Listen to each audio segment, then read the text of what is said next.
This, wow. Alright, so I made a collage.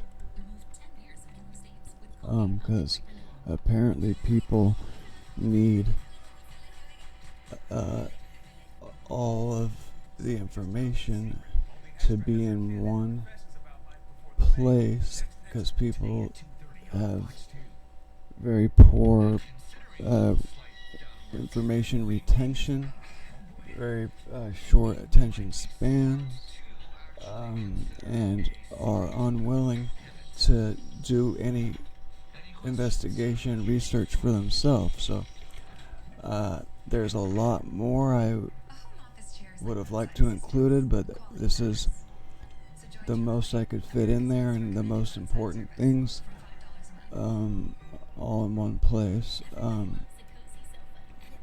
So, for centuries, scholars have suggested that the Star of Bethlehem may have actually been a great conjunction of bright planets. And then the story of the Star of Bethlehem described an actual event. It might identify the year Jesus was born. The Gospel of Matthew describes the birth of Jesus as taking place when Herod was king. According to Josephus, Herod died after a lunar eclipse and before a Passover feast. So,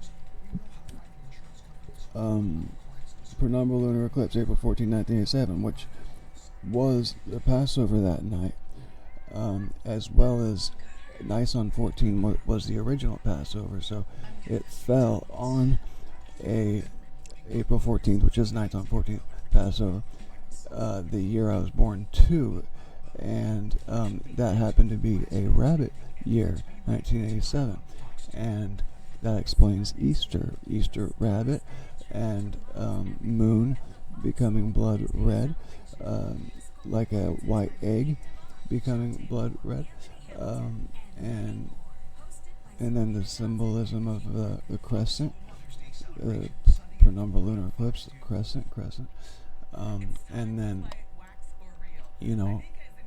there's a very obvious resemblance.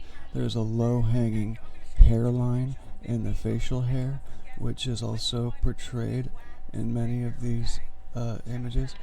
A lot of people's beards come right up to the lip, basically. And their facial hair is like all over. My hairline is super low on my facial hair, and even the mustache is portrayed like mine, like not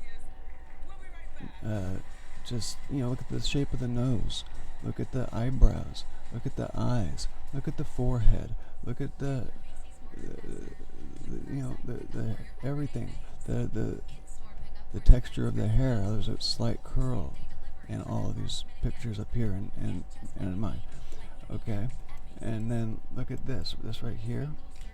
That is a recreation of the Shroud of Turin. Like, they made a 3D representation of what the Shroud of Turin is showing, and there's a puncture wound right there, right by the nipple, right under the nipple there, and in the same place all these depictions are showing the spear going. So in the Shroud of Turin has it there too, and then right there, that's exactly where that gash is.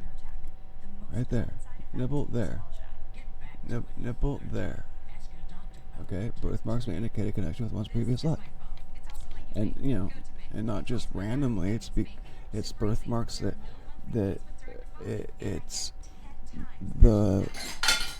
they show the way that you were killed in your previous life. So, not just any random birthmark.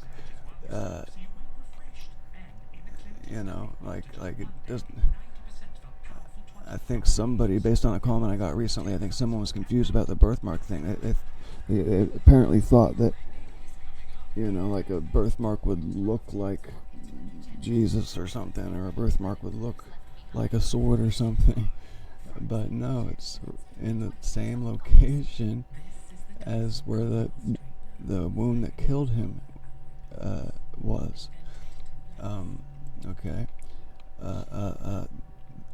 And so this is all extremely supportive evidence that supports the seemingly crazy ass thing that I was told, but obviously it seems to suggest it's true what I was told. Um, I I'm not so crazy that I can't figure out whether or not God is talking to me, especially if I have 6 months to figure it out. And then, it was as if telling me who I was the point of communicating with me at all. It waited until I trusted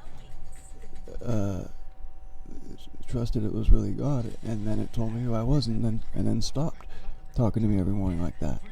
I mean, I could still get prayers answered, but it's nothing like the way it was for that 6-month period of time. So, it obviously telling me who I was the point of talking to me, and I didn't believe it at first because I never thought that's who I was. But with all this supporting evidence, it's really hard to deny anymore, and it makes no sense I would lie. If anything, I'm willing to sacrifice a great deal to because I want to do the right thing. Like there's no benefits coming my way, because of all of this. Like this means I basically have a destiny of doing a bunch of public service. It's not going to be sex, drugs, and rock and roll, that's for sure. So, anyway, this guy here is, where is it?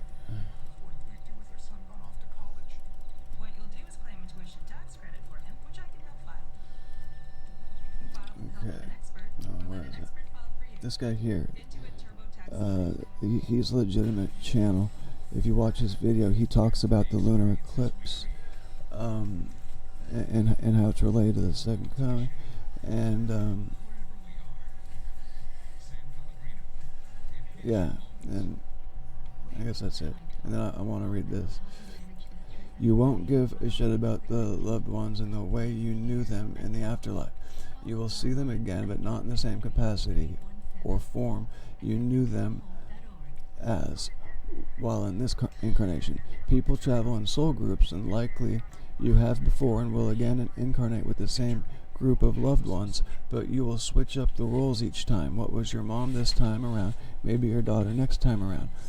In the afterlife, in between lifetimes, the non-physical form will be nothing like the them you would expect anymore. They would only resemble the form you remember them by in their energy, their vibe. It will be obvious who they are based on how familiar their energy feels, but not visually. The non-physical realm is hard to describe because it has little to nothing in common with the physical realm, but it's vibrant, colorful, and unconditional love pours through you constantly, and you feel it passing through you like sunlight passing through glass.